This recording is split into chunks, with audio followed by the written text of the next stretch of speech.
There are three principal ways in which our system can be controlled. The first one will be just with a panel located in the wall, like for example the one we can see over here. Like we have different type of panels, which are all touch panels.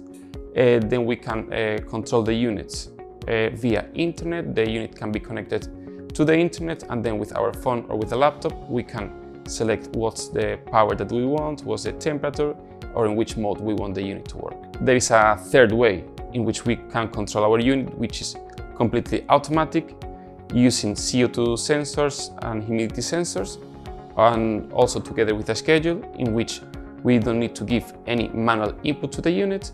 So based on the schedule that we already have made, the ventilation system will work in the periods in which we will need more ventilation, and if there is any other time in which there is a demand for ventilation in the house, the sensors, they will give the order to the control system to activate the ventilation, reduce the CO2 levels or the humidity levels, and once these levels are reached, then the ventilation, let's say, comes back to the normal steady working point, which is normally a bit lower than these points.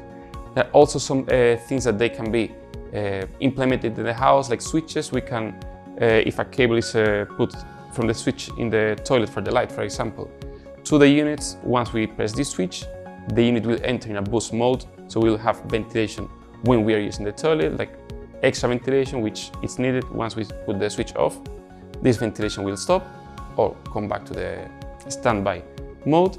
And the same as we use the switch manually, nowadays there exist many brands that they have smart switches that they can be configured with different home assistants, and with voice control we can activate different scenarios or boost modes for the unit. Using this kind of switches, or if the unit is connected to the internet, we can control or change the programs, modes, or the schedule with a laptop connected to the internet at any point in the world, or also with our phones.